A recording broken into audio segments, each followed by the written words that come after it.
community. I think there are two different sides of the spectrum, in all honesty, because there are instances where I see that it is getting better, where where some people are more.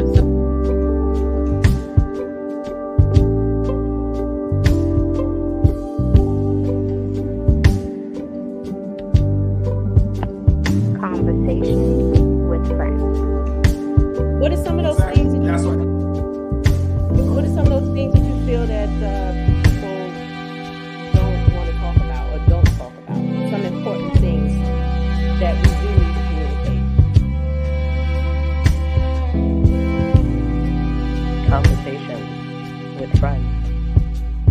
You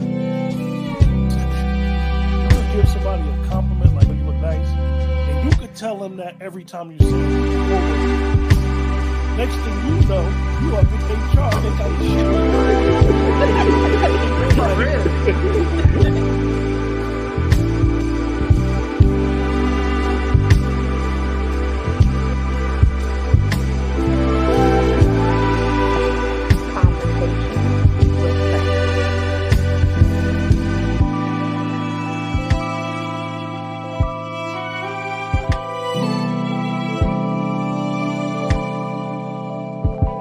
Conversations with friends.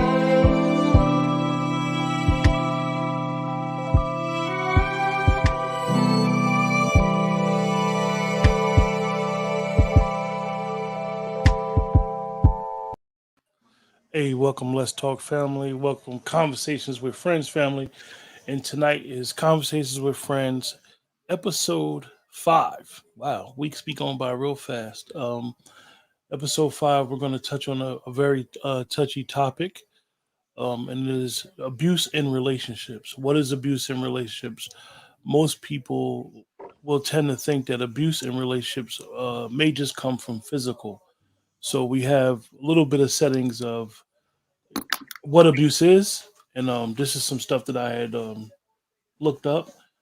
Some of the aspects of abuse is emotional abuse, environmental abuse, social abuse, financial abuse, ritual abuse, religious abuse, sexual abuse, and the number one that most people are most common with is physical abuse. We have myself, co-host Melodic Storm, Elliot, and Treasure on the panel tonight. And Elliot's outside; he keeps dropping, but he's here, and we just gonna have a discussion on it.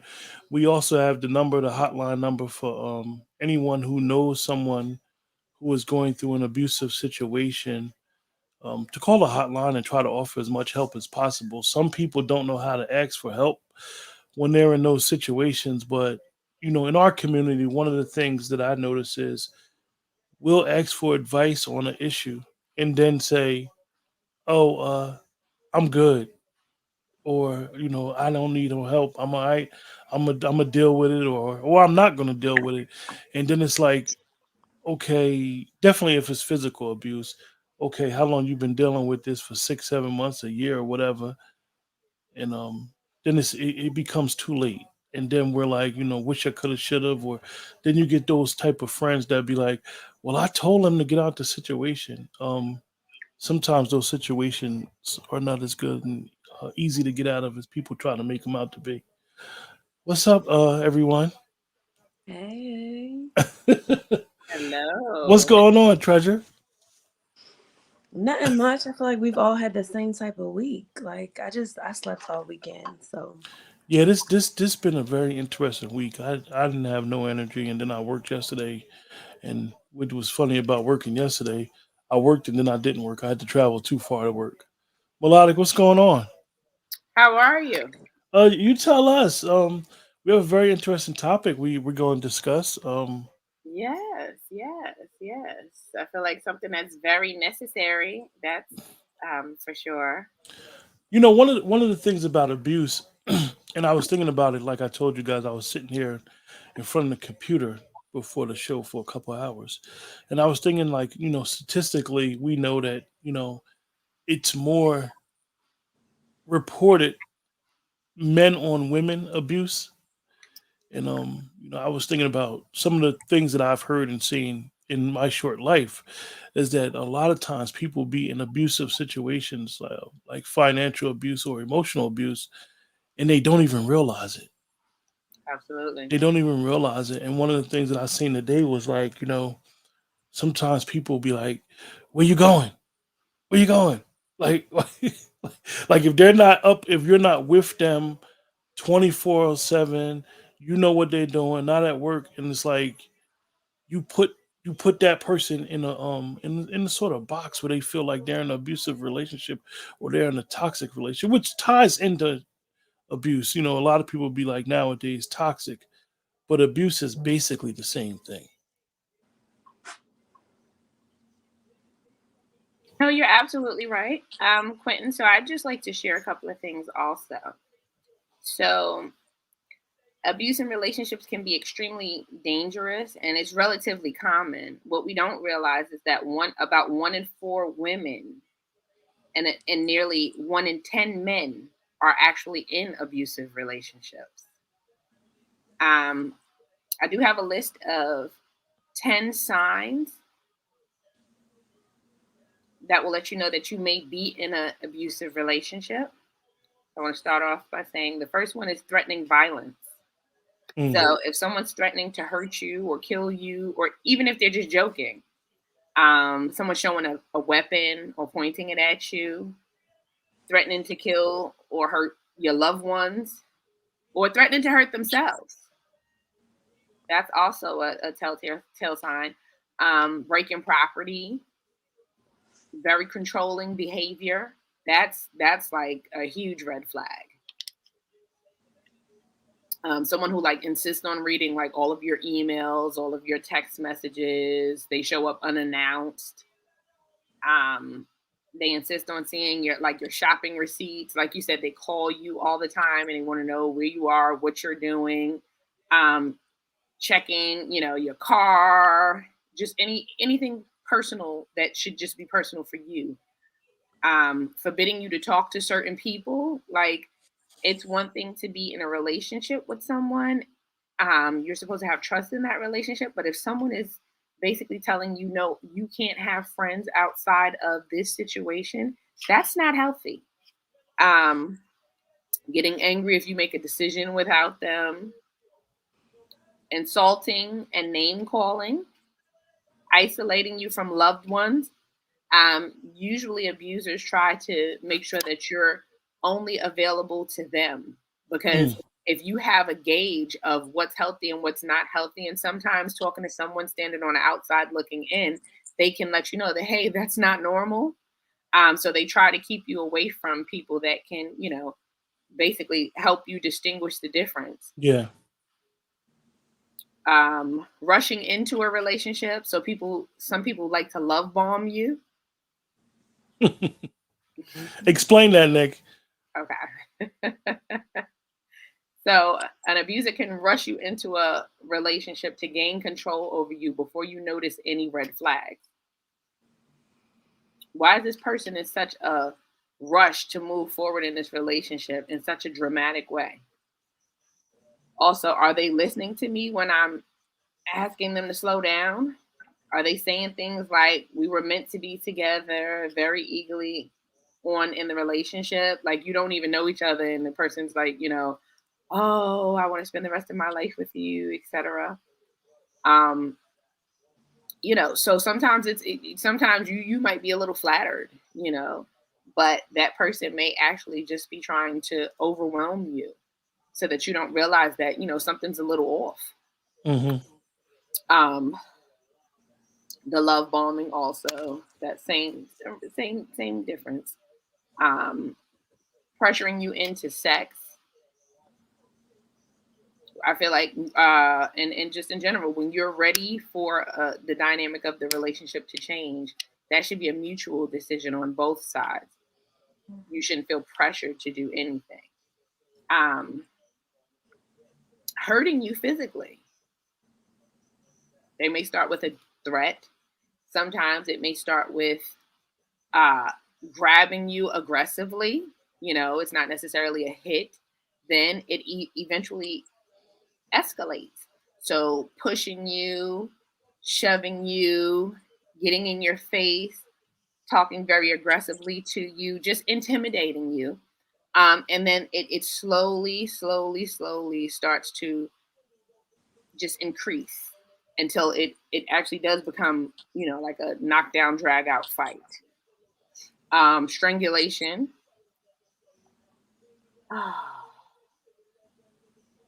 Basically, yeah, those are some signs to let you know that, hey, this is serious. This person is not just crazy about you. This person may actually be a little crazy. Elliot, Treasure, I don't want you guys to think that we're just talking to each other. No, not. I mean, getting those 10 things out was super important to set the goal, to set the line of what we're going to be discussing, because those 10 things in so many ways can be as well as factual, can be misconstrued for abuse. And the main thing you touched on, Q, in the beginning was toxic, right? The kids love to run around oh, if it's not toxic, I don't want it. If he don't slap somebody for me, I don't want it. Not realizing a lot of the language that surrounds that is abusive language. But then depending on how they're raised, depending on what they're taught, it's not. That's love. Manipulation is a huge abuse of power for people that are abusers, and they don't even realize it. And I like to think that sometimes all of us may have been that type of way before, in some way, without realizing.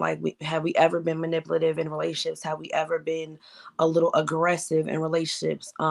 But it goes back to where the root of that comes from. I'm really big on that. When I was a counselor, I was really big on that. What's the root of the aggression, of the manipulation, of the self victimizing, or the, oh, well, you're very pretty. No, I'm ugly. It's little things like that. I don't Hey, know. Elliot, you really taking advantage of the beautiful weather outside right now. We're kind of I'm actually jealous. at work. Man, Oh, getting ready to leave. wow. I'm waiting for my relief to get here. Normally, I'm home by this time. One of the residents who I look over, his father picked him up, so I have to actually stay and wait for him to get back here before I can go. Okay. So that's why I'm just out, enjoying the squirrels and the birds and all of that stuff.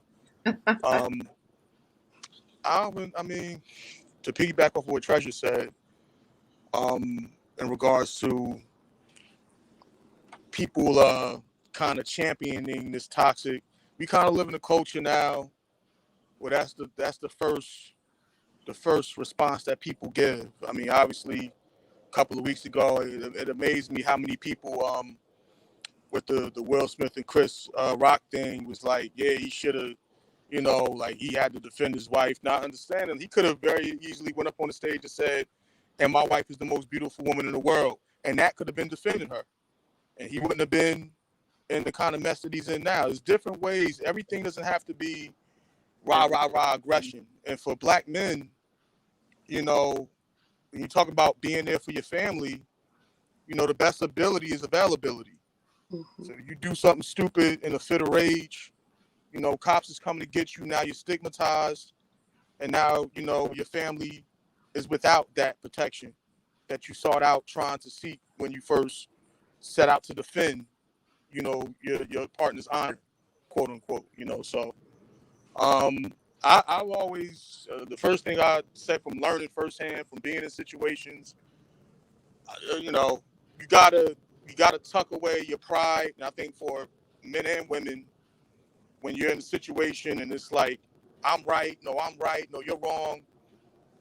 In that moment, somebody has to check their pride, And for Black men in general, I would say just run away as fast as you can in any situation, whether you're right, whatever it is. Turn around and walk away, because there's no wins for us. There's no wins for us in situations where voices get raised and stuff like that. We already have that aura of menace surrounding us. And even when it's not even warranted, a lot of times, it's there. It's how we're perceived outside of our own people and our own culture, and it's how we're perceived by some people within our own culture. You know, so I would say to any man who's in it, I think most of us have been in it. It's a matter of who walked away and who didn't.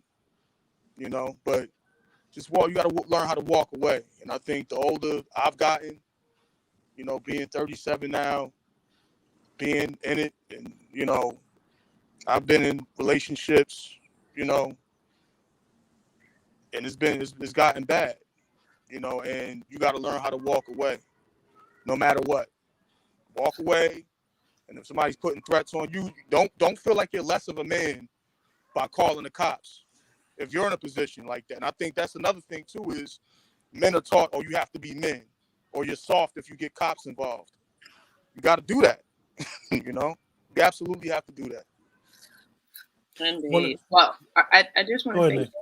so Elliot, just to piggyback off of what you said, interestingly enough, as far as statistics, a study in the U.S. suggested that same-sex relationships suffer higher levels of domestic violence than heterosexual relationships.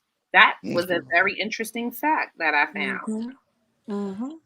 Yes. Mm-hmm. I say that from knowing All right. a little bit about the legal system, that you be seeing some crazy stuff when you go to court and you see you go to court for any little thing that dealing with civil cases with child support or child or whatever, and then you might sit there and you see all types of stuff that goes on with restraining orders and stuff like that. But one of the things that I piggyback from Elliot and what Nick said, and let me excuse me for that one. The key is, from my experience and being coming through that judicial system before, is domestic violence or abuse of anything is really about control. Absolutely. And it speaks upon a fact of sometimes, more than not, the aggressor, because of their lack of control of themselves, because the only person that you can control is you at the end of the day.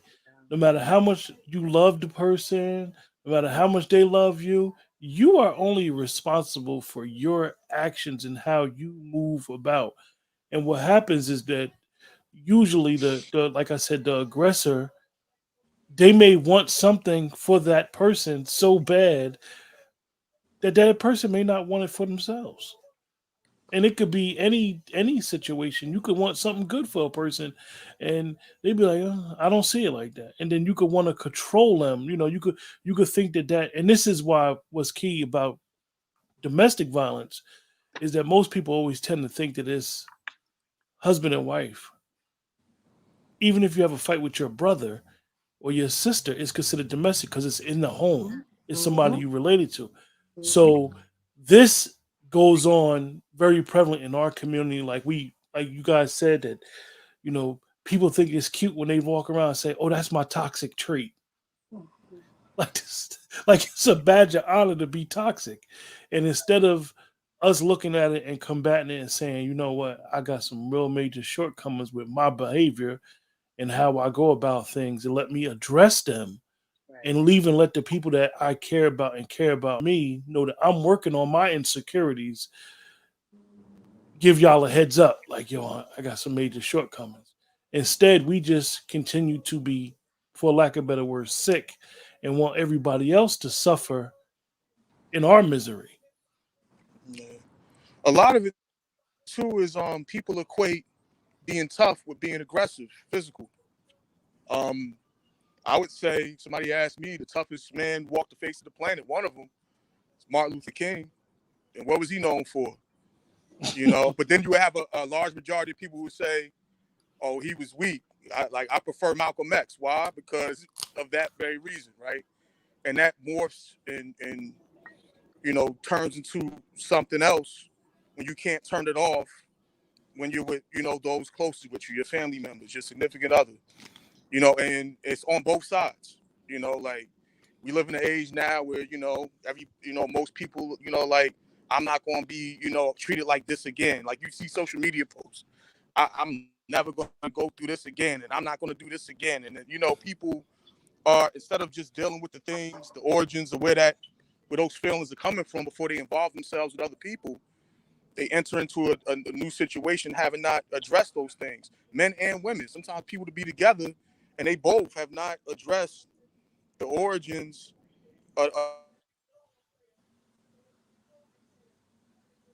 Uh, No, you froze, Elliot. he'll come back. Okay. I also wanted to make mention that the most common age, um, the most common age when intimate partner violence is experienced by women is usually between the ages of 18 and 24. Mm.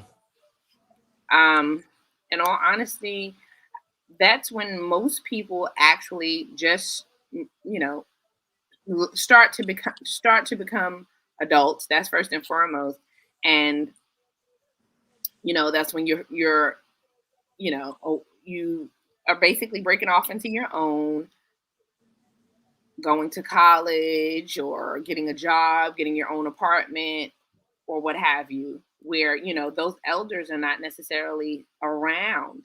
And you And definitely don't want to listen to him. exactly, Mhm. exactly. I mean, many people have a very rebellious spirit, and you know, they're dying to prove themselves. Hey, I'm an adult and I can do whatever. And sometimes you find yourself in situations that are not healthy for you, and you don't even, again, like you said, you don't even recognize the stuff.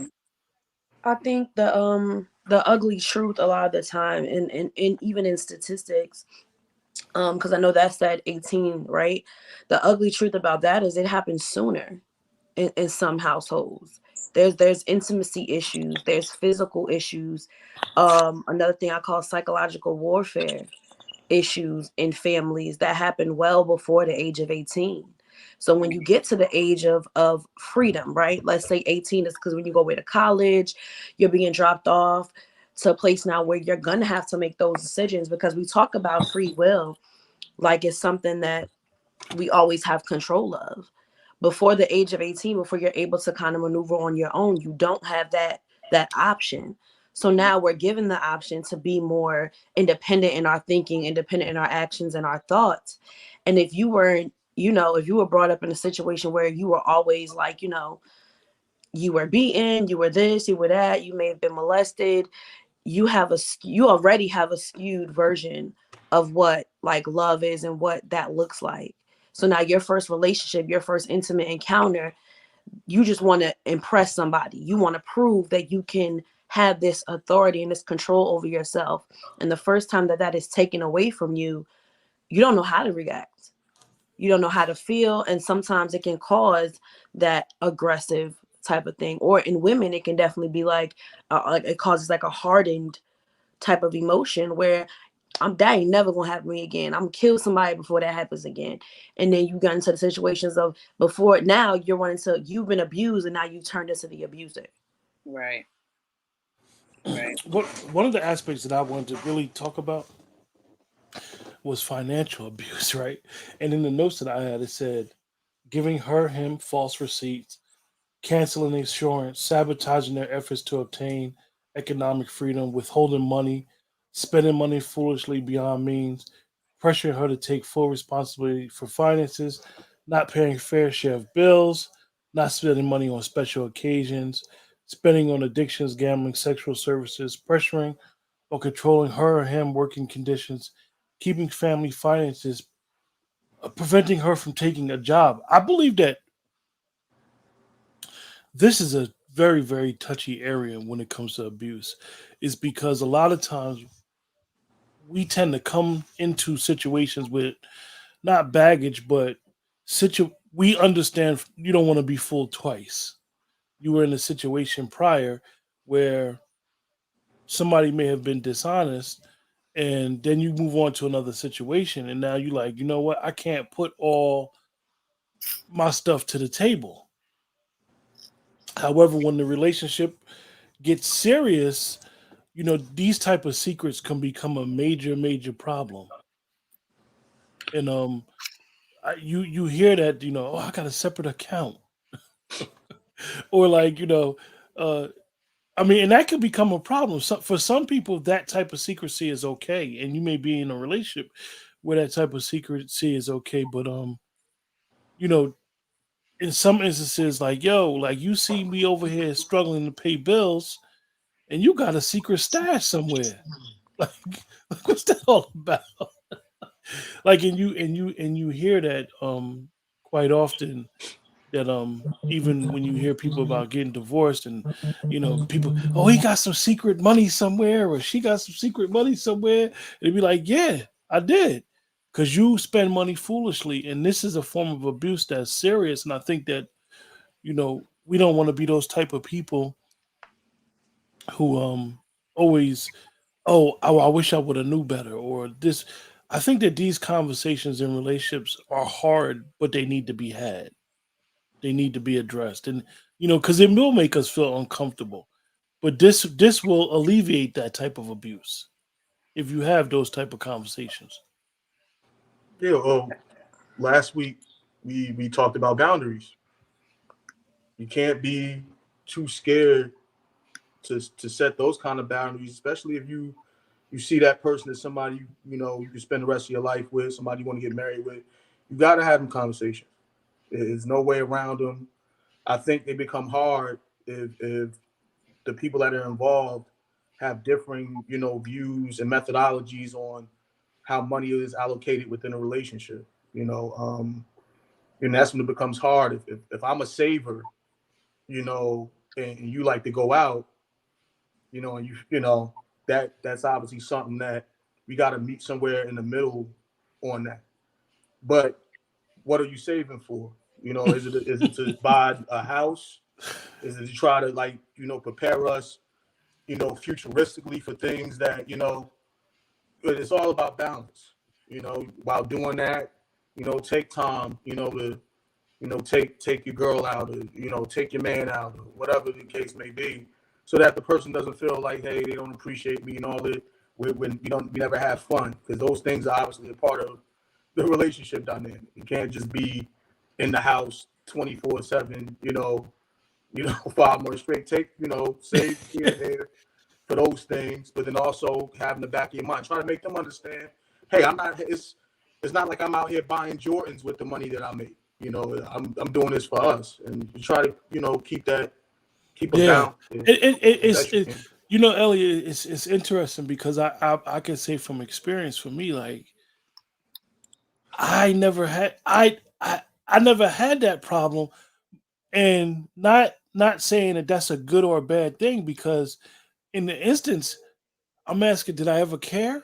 You know what I'm saying? As we even talking, like, when I'm sitting back thinking, like, yo, did I ever consider, like, yeah, I got a stash to the side, but did I ever consider how that person may feel, like, knowing I got a stash put up for a rainy day?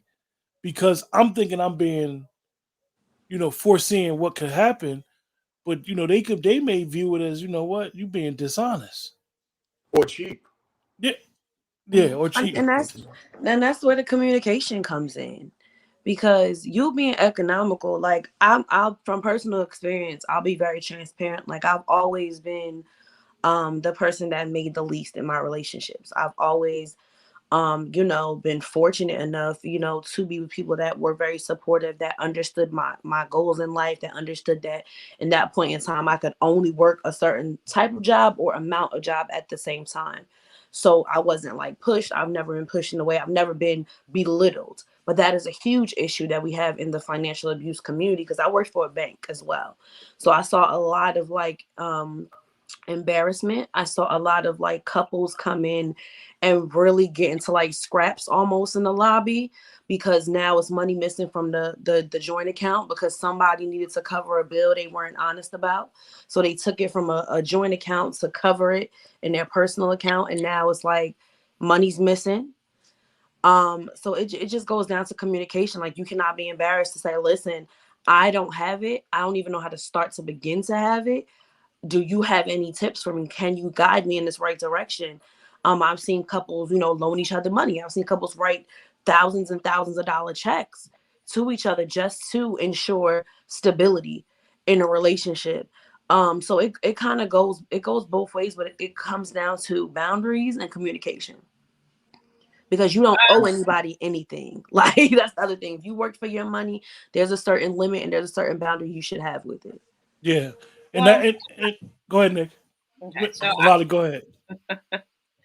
So I've seen financial abuse where someone will control the purse strings as a form of, I am in total control of this situation. Mm.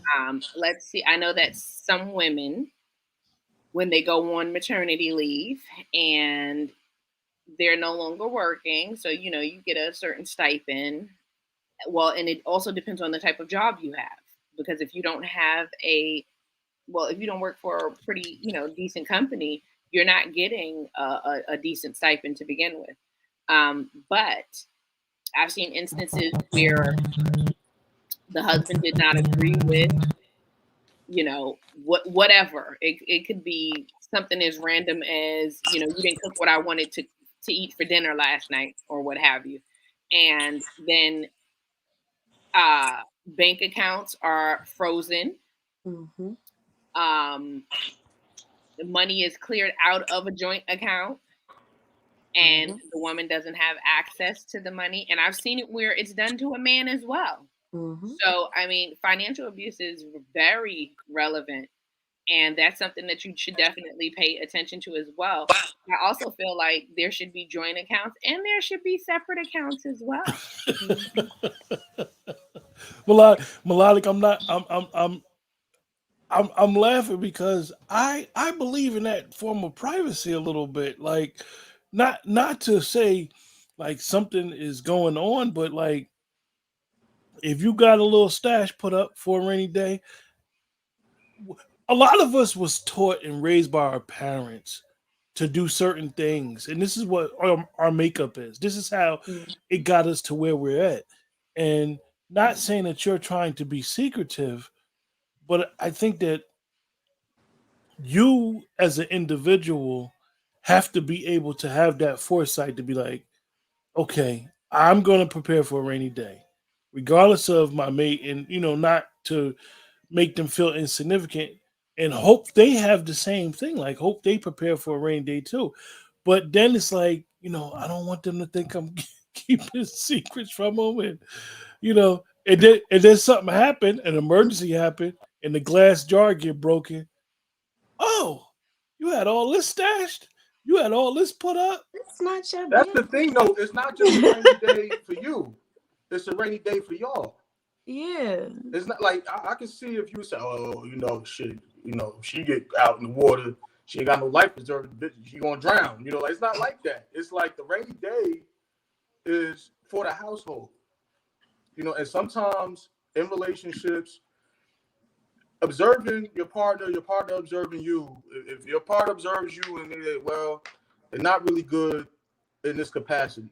And it's not just an opinion. It's something that's been demonstrated for as long as y'all been together. Like, they don't like to save, or they're in a job where there's not a lot of stability there. It's a responsible thing to do, to make sure, okay, well, if my partner ever has a problem, if I ever have a problem, you know what I'm saying? And that's where the joint account comes in. I really feel like that's the benefit of the joint account, what it should be. Like, if you have goals, if you're living in this place right now and you want to get to this next place, that's something that you both working and you both contributing to. And that's what the joint account is for. It bills, behind unexpected expense. That's something that you both, but I think it gets, into, tricky territory. One person feels like, the other person's, it's almost an insult. Like, people take it as an insult a lot of times, which makes it hard for people to have them kind of conversations.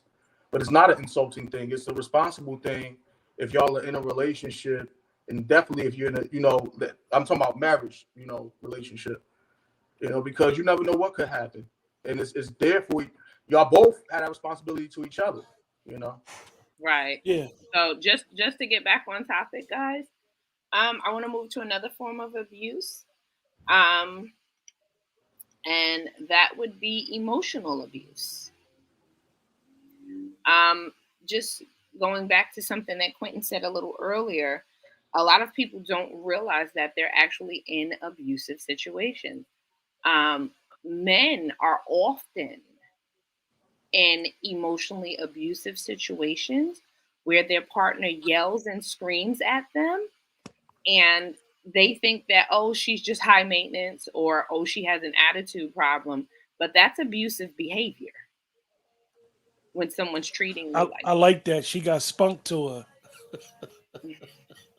no. You know, it's the emotional thing is, and it ties in with a lot of a lot of women in our community are told to bear certain things emotionally that they shouldn't be, that is passed down generationally, that they shouldn't be told. And for men, it's like if you are emotionally equipped and you say how you feel, now it's an attack on your manhood, or it makes you feel less than, or whatever. And it's interesting because sometimes, you know, the hustle and bustle of life and doing everything day to day and working, and so you may not even understand that a person is feeling emotionally abused by your actions. They're telling you what's going on with them, and you're not as open to listen to them. And it's a way that, like you said, Nick, melodic. It's a way that a lot of times people be in those situations and they be like, I wasn't in no emotional abuse. Like, you was getting pulled down at home every day. You were getting dragged every chance you got, and I think that that's what a lot of people see in, unfortunately, that situation that's going on with Will and Jada. A lot of people see a form of emotional abuse. Like, yo, what's going on? Like, this is why I think that so many people are so angry and tend to take a particular side, because they see a very abusive relationship going on right in front of our eyes, because it's on social media and it's in the mainstream news. I don't know if like for that particular situation, um, we can only comment. We can only have commentary. We can only like you said, we're going off what we see. Um, and there's aspects of it that yes can be, construed as abuse, and yes, that's crazy. That looks crazy. But I think the real thing is people are putting the mirror up, right? Now people are being forced to look into their own situations, into their own whatevers, because like I said, you have one side saying, yes, I want my man to defend me that way. That's what I want. And you have others saying, don't embarrass me like that. And the truth is somewhere in the middle, even with them. We don't know half of that, honestly, because we Yeah, don't know them. So a lot of it for like emotional abuse specifically is very manipulative, it's very sneaky, it's very Absolutely. twisted. It Gaslighting. can come across. Language is very important. Absolutely. That's why in my own relationship, language is very important.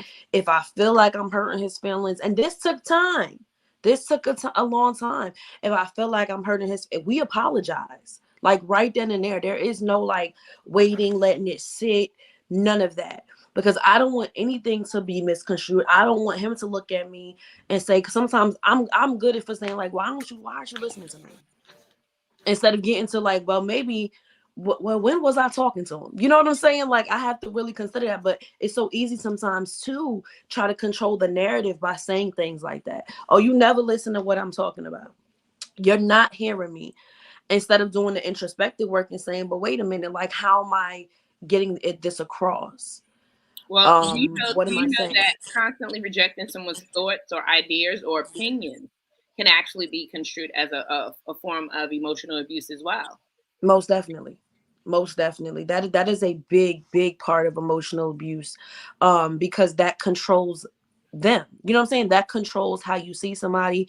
That means you're controlling how they're gonna move moving forward. She's Right. not gonna be as vocal. You know what I'm There you saying? go. He's not gonna be as vocal. There They're you not go. gonna share their feelings. They're not gonna quote unquote nag you with their Right. emotions. Someone can be hypercritical, Hmm. judgmental, you know, they will ignore your boundaries and invade your privacy. They can be very possessive. Again, that's Mhm. also, a form of emotional abuse. Again, like you said, manipulative. And they often dismiss your feelings and Mhm. say, like, oh, you're always talking about, your feelings. That's not important, or that's besides the point, or Mhm. what have you, or they fail to acknowledge your feelings. I think that's one of the when it comes to emotional abuse, I think that would be one of the key things that somebody's feelings don't feel somebody's making somebody feel less important than. Mhm. Um and you hear that, you be like, yo, from the outside looking in, you'll be like, you got it good, y'all got it good, y'all good. And then you don't realize, like, yo, at the end of the day, this person's feelings, like they could have sacrificed, for example, they could have sacrificed a portion of their relationship for their career. And Mhm. then it's like, okay, we're gonna you're gonna take a second job, or you're gonna go to school to further your education. Okay, we're gonna do this together. And then once they get to the goal, I don't think that the emotional aspect is talked about enough. Where you sacrificed all. I sacrificed all this for you as well. Like, I doubled up on the domestic things at the house, while you were able to pursue something, another job, or more advancement in your career. Like, you don't know how I felt or what I wanted to do. I had dreams and aspirations as well, and I put them on hold for you. Right. But you know what else, Quentin? Guilt tripping someone also can be a form of emotional abuse as well. Mhm. Yeah, So and I think that everybody actually needs to take a step back and self evaluate, because some of the things that, you know, we all may say or do can be considered a form of abuse if it goes to an extreme. Mhm. So yeah, I think that people really need to check themselves as well. Yeah, guilt tripping, because ultimately, if something is that bad, then you don't have to do it. So holding things over somebody's head, saying, "Well, if I did this, and then if I did that, and me doing this stop me," it was a decision for you to stay. And once you make that decision, it's like, if I forgive somebody, say they do something wrong to me, and I'm pissed about it. Once I forgive them, I gotta let that go. You know what I'm saying? Otherwise, then that's emotional abuse. Like, if you did something and I won't let it go, or every time that there's a disagreement, somehow that creeps into, you know, what I use to try to, make you feel bad, or gain an advantage in whatever that argument is for that day. You got to learn, because if you can't, then just say, hey, I can't get beyond it, and let it go. But to continue to use it, like a get out of jail free card, you know, that's definitely emotional abuse. Um, I think I agree with what Nick said about that for sure. The guilt tripping, the not acknowledging what somebody's feeling, you know, or toughen up, or that. Come on, why you oh, you mad? that You that that that mad? You can't Elliot be in is somebody's body to know how something's affecting them. Elliot is funny, because as men, we sometimes, it's like a manhood, like, yo, like a conversation that we have amongst each other. Like, if you say this to the wrong, not the I won't say the wrong friend. I'll just say that, you gotta really, like, tell certain friends, like, yo, I'm being serious, yo, like, I got Mhm. something going on, I need your advice. Like, because if they say that, you be like, yo, like, dude, I'm really trying to have a serious conversation with you about something that could be going on. Like, how should I handle it? And you telling me, like you said, toughen up. It ain't about being tough right now. It's about displaying and being able to show some type of emotion. Definitely on this aspect, to get my point across, and to be understood and be able to understand another human being. Yeah, and that's why everybody's running around so bugged out. You over stuff a trash compactor. Eventually, it's going to blow and it's going to shoot crap all over the place. And a lot of us are combustible in that way. We deal with the stuff at work. We deal with the stuff at home. We deal with stuff that we can't articulate most times for fear of being judged, for fear, of that very thing, especially as men, like, especially as black men. We deal with so much that the world tells us to just, beat your chest harder. Beat your chest harder. And all you're left with at the end of the day is a bruise. So, and you come home and you take that out sometimes on your significant other, and that's what I had to unlearn. And I think it's a defense mechanism for dealing with the way the world has treated us for centuries. Is to armor up, but you got to know when to armor down. Absolutely. Especially when you're dealing with the opposite sex, who also is going through it. Like the thing is, like, black women are right there with us going through it. Like Absolutely. dealing with the crap that they got to deal with, the over sexualization, the manipulation, and we just gotta have more of a understanding and a compassion for one another with that kind of stuff. Well, and you have to realize that you're not opponents, you're teammates. I need you to say that again, please. You are not opponents, you are teammates. This is a team. There is no I in team. It's funny, and the reason why I said say it again is because a lot of times, and it turns out at the beginning, and I've seen it, and I've experienced, like, the last couple of years. I've just been watching, and one of the things that I think is, for my personal situation, is I'm not really around a lot of people, so to say, that I would say was friends and people that I deal with on an everyday basis. So I see them through social media a lot. And a lot of my information that I see and even some of the people I work with, you'd be like, this is your partner. Why is this so anger? Why is so much anger towards your partner? Even during the rough times, you see some people, they'll go from 0 to 60 fast. You'll be like, yo, y'all was just in love. Like, what happened? Well, this person, at the end of the day, like, was that really love, or goes back to the word, was it control?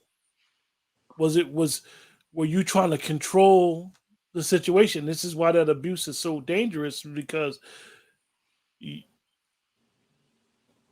as long as they were fulfilling the need for you, you wanted them, you had the love and the admiration and the boo-hooing and that's my baby stuff. Well, abuse is not love.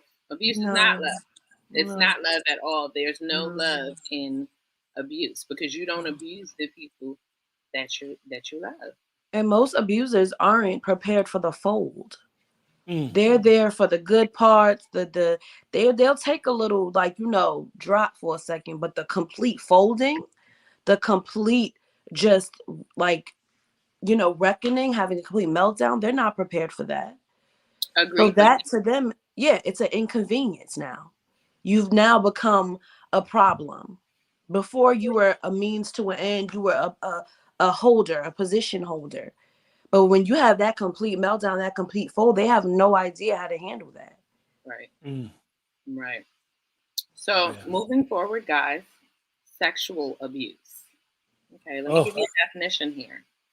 Sexual abuse is any unwanted sexual contact, not just by a stranger, not just by a friend, not just by a family member.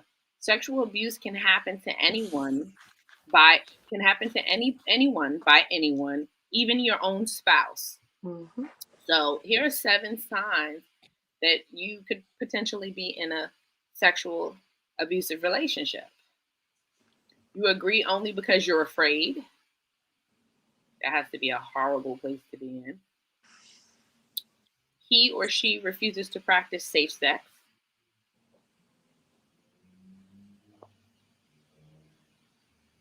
He forces his decision of birth control, pregnancy, or abortion on you.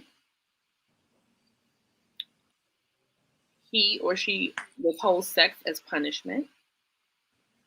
He or she forces you to do uncomfortable sexual things.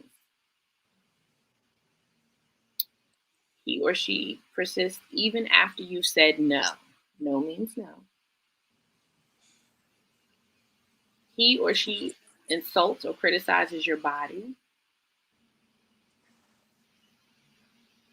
That's the seventh sign. Unfortunately, this happens to men and women. I think that when we think about sexual abuse, we mainly focus on women, but men are sexually abused as well. But it's not talked about. Well, unfortunately, right? Every aspect of abuse, like we said, outside of like that physical or cussing you out and black eyes and all that other sick stuff, right? These aspects are very. They don't on the scale. They weigh the same as the physical abuse, but for some reason they don't get that much attention, like you said. And the sexual aspect, using sex as a weapon, um, in relationships is dangerous, and it leads to a lot of resentment. And it goes back to the topic of our the title of our show, the conversating. The people in relationships are not conversating. They're not having these conversations about feelings and emotions at all. At all. They're just not doing it. Well, And I then just also want to point out, Clinton, in regards to sexual abuse, another form of sexual abuse is trafficking. Because sometimes there are instances where someone will force their quote unquote significant other to engage in sexual acts with other people as a form of embarrassment, control, also. yeah. And we see it, and a lot of times we'll see something and we'll be like, what the hell? But it's very common. Mhm. Um, it's very common where a sexual partner may do something extra to please the other partner that they may not be wanting to do, but it just be some like it's some type of form of abuse. And it's really crazy. I think that for me, getting older, you start hearing more and more sick things and crazy things, and I'll be taken aback. I don't know about you guys. I'll be like, wow.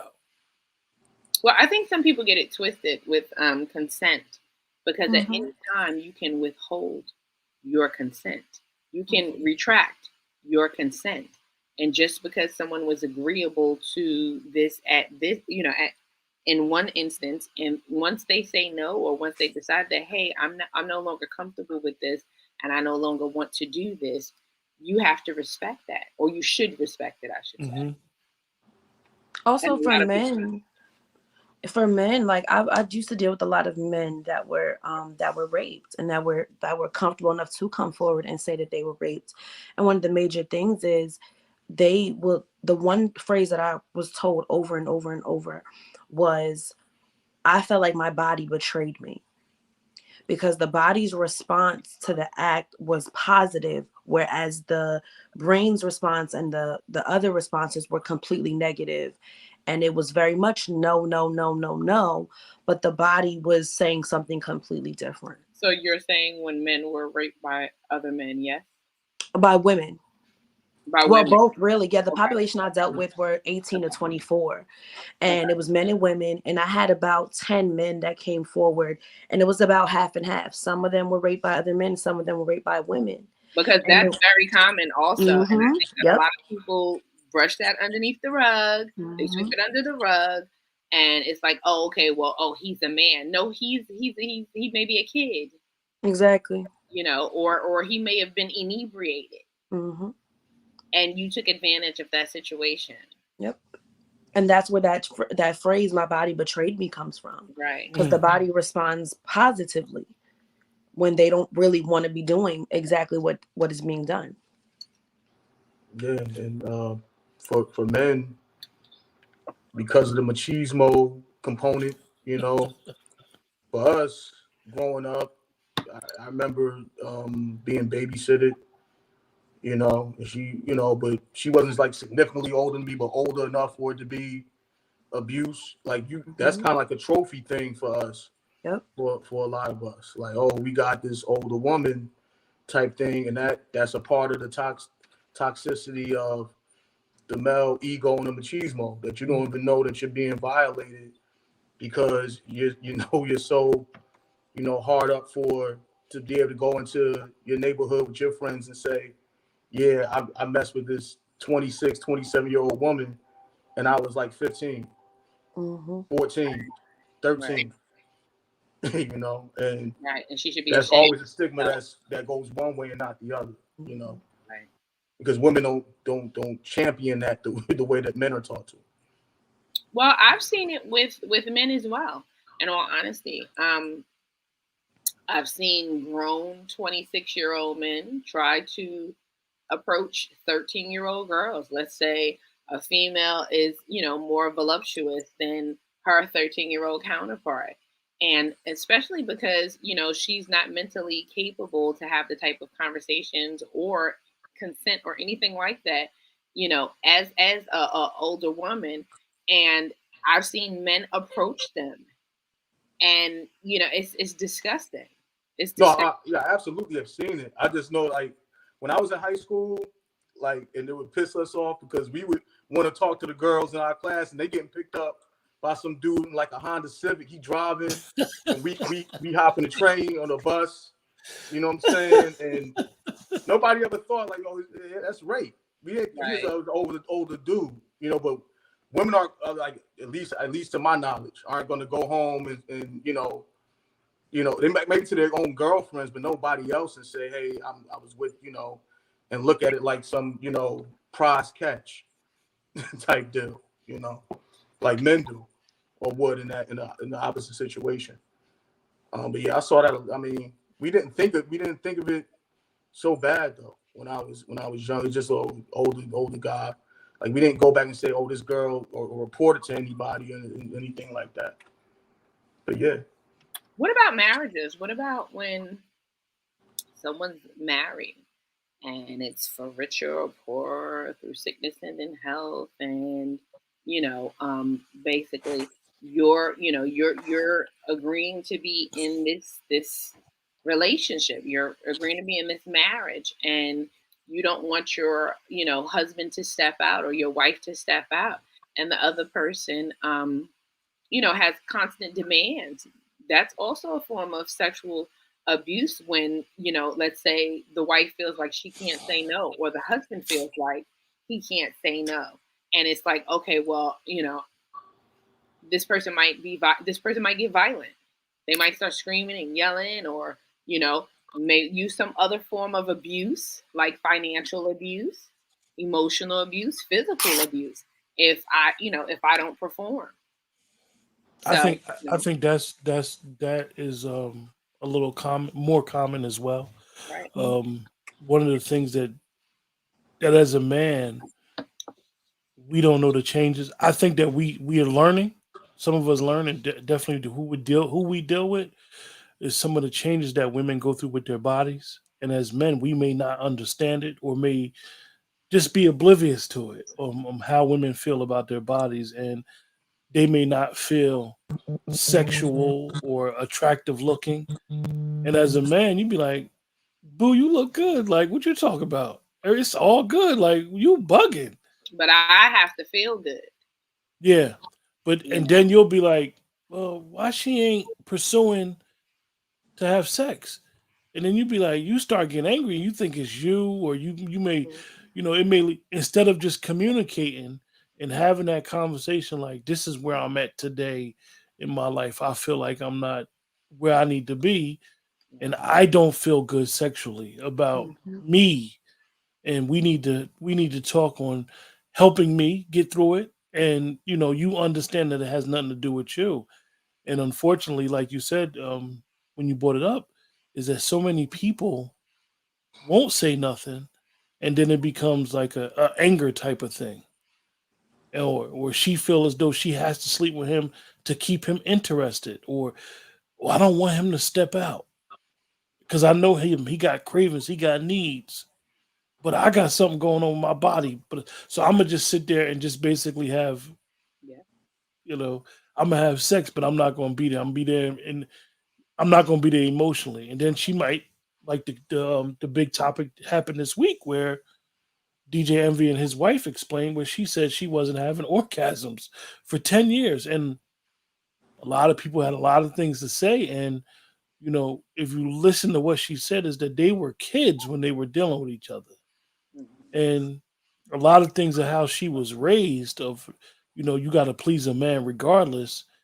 She may have been suppressing that for all these years. She was literally said she was faking orgasms. And some people will be like, why she did that?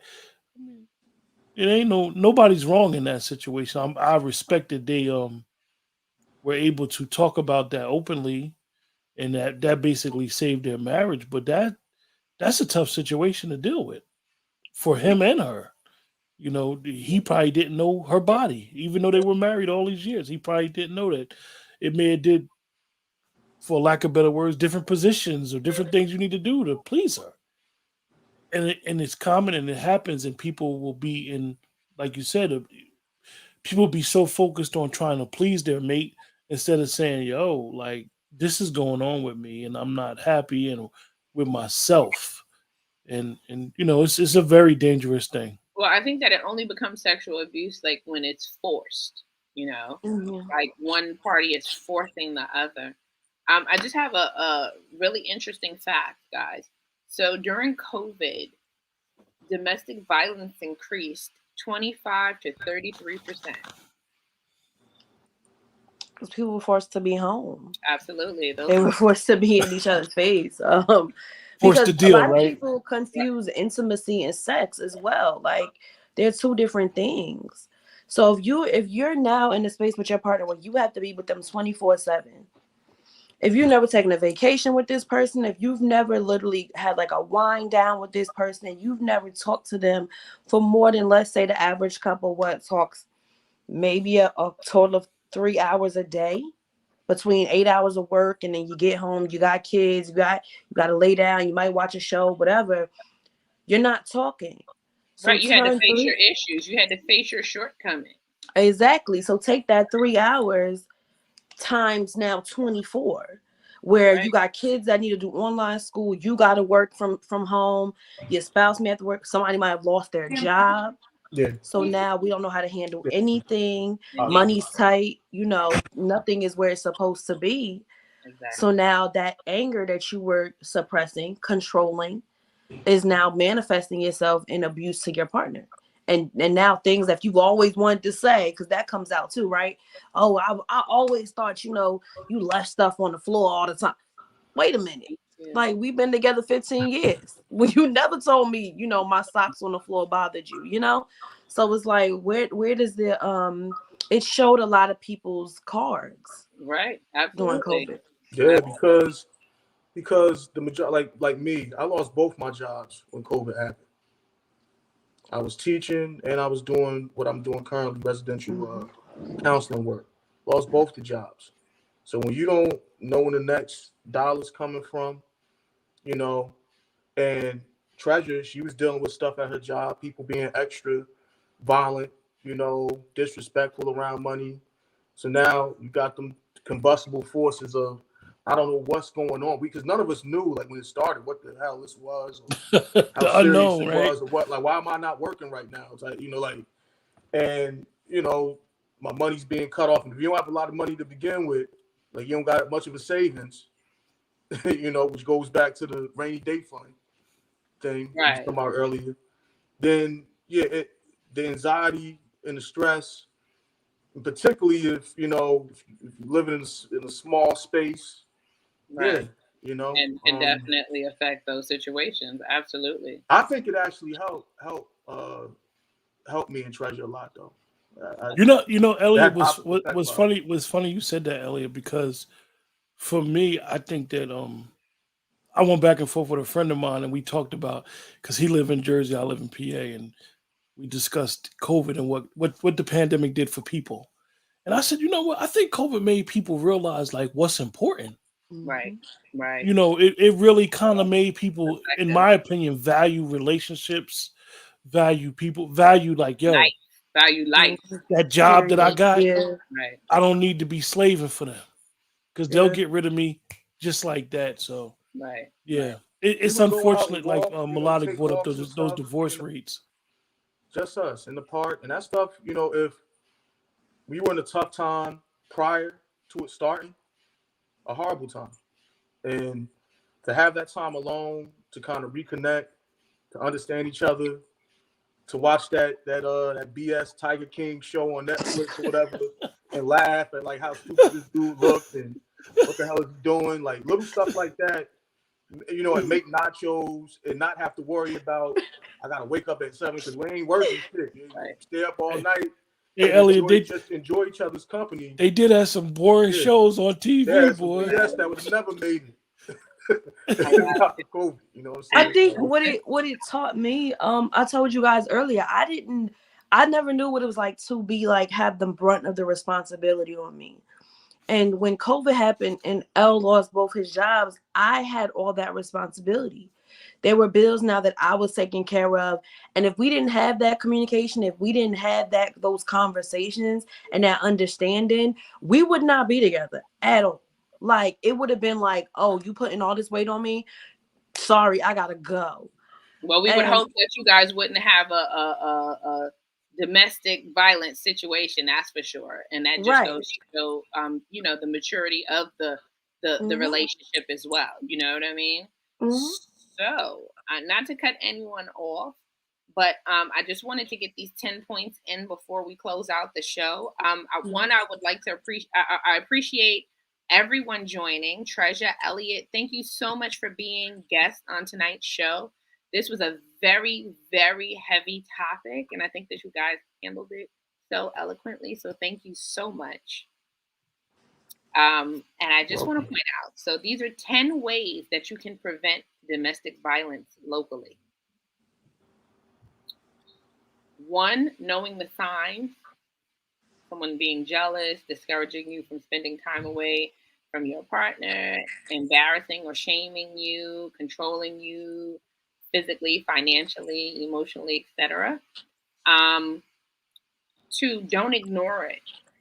Police officers hear the same thing from witnesses all the time, that they didn't want to get involved. You don't necessarily have to get involved. You can report it to your local precinct and they can handle it. They're trained in handling situations like that. 3, lend an ear. Somebody might be in dire need of advice or an ear. Just be there to listen.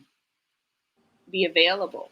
If someone you know is thinking about leaving or is in fear of leaving, be available to them. Be a resource. Also, something else you can do is you can know the number of a nearby shelter, of a domestic violence shelter. And you can give them that information to help them, because sometimes people have no other outlet and they feel like they have no help, they have nowhere to go. You can check in regularly on that person to make sure that they're okay. Again, be a resource. You may not be able to research shelters, but you can help them devise an escape plan, secretly, of course. You can write things down. You can document the abuse that's going on to help them if they, need to write a police report or go to court or what have you. Because sometimes when people are in those hectic situations, they don't know what's going on half of the time. Sometimes you're so afraid that you don't even recall the incidents, or you don't even recall how many incidents you actually had. Mm-hmm. Get the word out. Talk to people. I know that Quentin and I, even trying to find panelists for this particular topic, it was very difficult because a lot of people don't want to talk about these things. And this is something that's very, very relevant and very important. And I think that we should always give resources and be a help to each other. We all need each other. Everybody needs someone. And 10, put your money where your mouth is. You can donate. You can donate to these causes. You can donate to a shelter. And I mean, in all honesty, it may not even necessarily be money. sometimes we can be very frivolous with our things like our clothing, etc.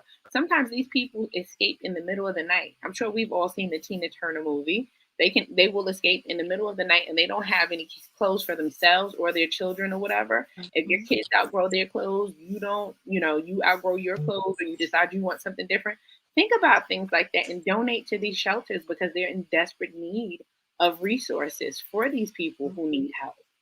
So, just in closing, this was a really, really amazing topic, a really heavy topic. I also want to point out that the domestic violence hotline has been pinned to the bottom of the screen for this entire episode. And for anyone out there who needs any type of help, please give a call. Definitely give a call. There are resources, there are people out there ready to help you. Quentin? Well, I can't say anything more after you done summed it up. One of the biggest problems in the black community, and I know my co-host may get on me for saying this later, but one of the biggest problems in the black community is we'd rather be entertained than be educated. And hopefully we could all benefit from this show as well as other shows that definitely talk about a topic that needs to be talked about. This should be a prevalent topic Mhm. because it's so prevalent in our community. But Absolutely. unfortunately, it is what it is. And we're not going to try to change the world. We're just trying to change one person at a time or, Mhm. have a conversation as amongst friends, as Melodic has coined the show. With that, great show, great panel, great guest. Thanks for joining us, Treasure and Elliot. Appreciate you guys. And know that I understand the weather's breaking. It's beautiful outside. So I really, really want you guys to know that I appreciate you guys joining us in the chat as well as Treasure and Elliot for joining us. Cause it's hard not being outside in that beautiful weather outside right now. With Indeed. that, take care and see you guys again in 2 weeks. Good night. Don't log off, Treasure and Elliot.